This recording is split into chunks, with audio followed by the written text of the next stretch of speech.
7h46, c'est un des juges les plus connus de France. Son nom est associé aux plus célèbres affaires politico-financières de ces 40 dernières années. Il est à Montpellier aujourd'hui. Renaud Van Ruijnbeek est notre invité ce matin, Guillaume. Bonjour, monsieur le juge. Est-ce qu'on peut encore dire monsieur le juge, même si vous n'êtes plus en activité aujourd'hui, Renaud Van Ruijnbeek? Je suis incapable de vous répondre, monsieur le juge. En retraite depuis 3 ans.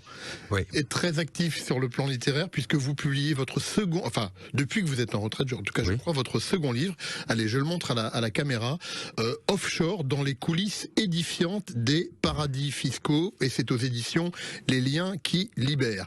Livre dans lequel, Renaud Van Ruijnbeek, vous dévoilez les secrets, la mécanique de l'évasion fiscale et des paradis fiscaux en France, en Europe et dans le monde entier, c'est ça? C'est ça. L'évasion fiscale, la fraude fiscale, les trafiquants de drogue, les grands corrompus de la planète, et j'en passe et des meilleurs. Tout cet univers opaque auquel nous n'avons pas accès et qui prive les États de recettes extrêmement importantes, qui concernent pas la population la plus pauvre, loin de là. Ouais, et qu'on comprend mieux cette mécanique grâce à la lecture de votre livre. Un chiffre qu'on apprend, l'évasion fiscale dans le monde s'élèverait alors à plusieurs milliers de milliards de dollars. Le chiffre varie entre 9 et 30, je crois. Oui. 9000 milliards de dollars. C'est hallucinant. Oui. Hallucinant, énorme. C'est le mot. Ouais. C'est énorme, et vous savez, il y a de plus en plus d'argent qui circule sur cette planète, en dehors de nos frontières et en dehors de tout contrôle. Et on tolère, les États qui sont lésés tolèrent l'existence de ces paradis fiscaux. Alors j'ai exploré ça pendant une vingtaine d'années. Ouais. Au début, j'y comprenais rien. Ouais. Il m'a fallu du temps. Pas un spécialiste et vous êtes plongé dans les dossiers. On peut pas être formé sur les paradis fiscaux. On peut se former qu'au contact, qu'en creusant les dossiers un par un et en découvrant petit à petit cet univers. Et ce que j'ai donc voulu faire, c'est expliquer aux gens, aux citoyens, comment ça marche, qu'est-ce qui se passe pour participer à une prise de conscience de cette réalité qui est là. Votre premier chapitre est consacré, Renaud Van Ruijnbeek, à Vladimir Poutine, qu'on soupçonne de posséder un yacht qui n'est évidemment pas à son nom, alors un yacht avec 2 héliports, 2 piscines et même un gymnase. Mais officiellement, en fait, il n'appartient pas, il appartient à un oligarque russe. C'est la pierre angulaire de l'évasion fiscale. Les puissants n'apparaissent jamais, en fait. Oui, parce que c'est même pas au nom d'un oligarque, c'est au nom de 2 sociétés immatriculaires, des sociétés bidons, ce qu'on appelle des sociétés écrans, oui, aux îles Marshall et aux îles Caïmans, dont le bénéficiaire serait un oligarque. Oui, donc vous voyez, tous les proche écrans... Proche de Poutine, et ça c'est un bateau qui serait gardé par des agents du FSB, et un bateau qui aurait séjourné en mer Noire au moment où Poutine séjournait, vous savez, dans ce petit cabanon que dénonce son opposant Navalny, qui est en prison, qui vaut une fortune, et qui lui aussi, d'après ce que j'ai lu, est au nom de sociétés offshore et de sociétés écrans. Quand on parle des paradis fiscaux, on pensait souvent avant à la Suisse, au Luxembourg, au Liechtenstein, mais maintenant c'est plutôt les îles Caïmans, Singapour, Dubaï, et vous dites même aussi dans votre livre que même la City de Londres est devenue aussi un peu une place forte de l'évasion fiscale. Elle a toujours été parce que les anglo-saxons ont un culte du secret bancaire, et ils ont délocalisé en quelque sorte les avoirs dans toutes les îles de culture anglo-saxonne, aux îles Caïmans, à Gibraltar, qui sont d'ailleurs pas loin des États-Unis, qui ont eux aussi leur petit paradis fiscal, le Delaware. Ouais. Les anglo-saxons qui ont des trusts, qui sont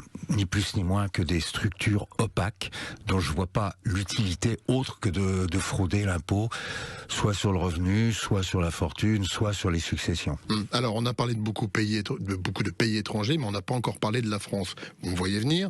Est-ce qu'il y a aussi des failles dans le système bancaire, voire fiscal français aujourd'hui? Alors, le problème n'est pas là. Le problème n'est pas au sein de la France. Le problème, il est à l'extérieur.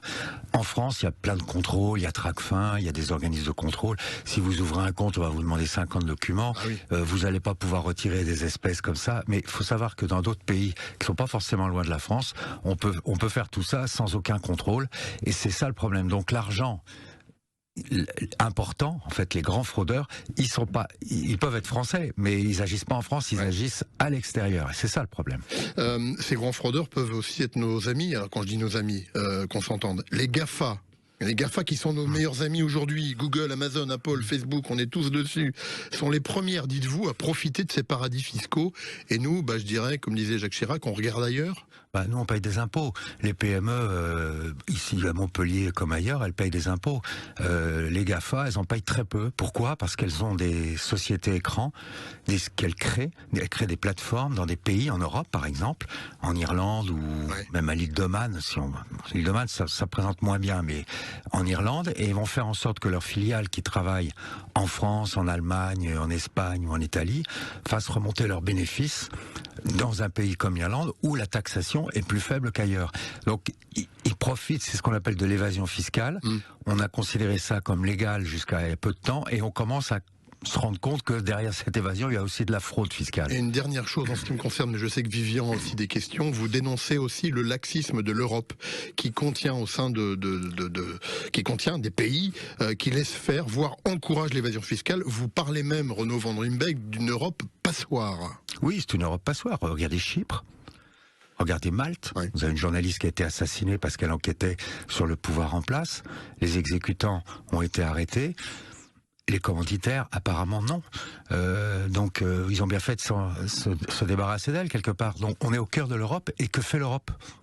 Que fait l'Europe ? Et puis vous avez des pays qui traînent les pieds, comme l'Irlande, parce que il y a beaucoup de multinationales qui s'y installent, parce qu'ils ont une fiscalité avantageuse, le Luxembourg, voire même les Pays-Bas.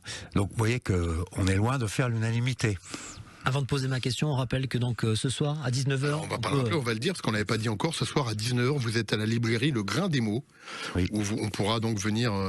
vous signerez le livre. Tout à fait. Apportera. Puis il y aura un échange aussi, évidemment, avec ceux qui viendront. 19h ce soir à Montpellier, Le Grain des Mots. Voilà, moi j'avais une question. Vous avez travaillé sur les affaires Kerviel, Karachi, Cahuzac, Richard Ferrand. Est-ce qu'il y en a une qui vous a marqué particulièrement ? Est-ce qu'il y en a une dont vous êtes le plus fier ?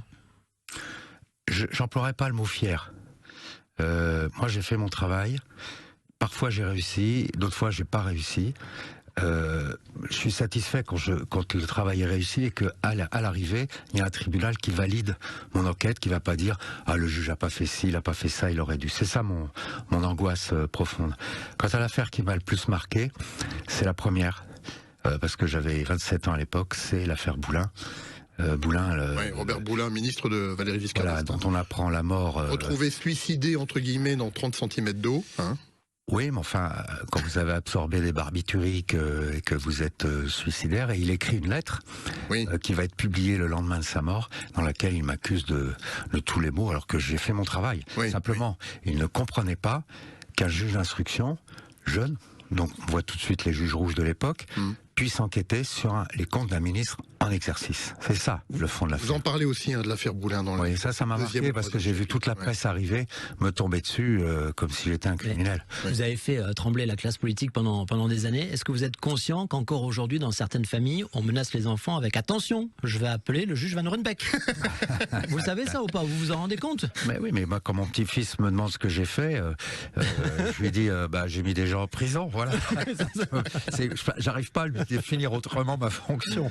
Bon, on va vous laisser, mais de toute façon, on se reparle après parce que j'ai un problème de voisinage aussi et il faut qu'on règle un petit peu l'affaire. Il y a un problème de voiture garée, tout ça. Enfin bon. Renaud Van Ruymbeck, Offshore, dans les coulisses édifiantes des paradis fiscaux. Ça sort aux éditions Les Liens qui Libèrent. Et ce soir, à 19h, à la librairie. En plus, pour ceux qui nous regardent sur France 3, merci Marlène.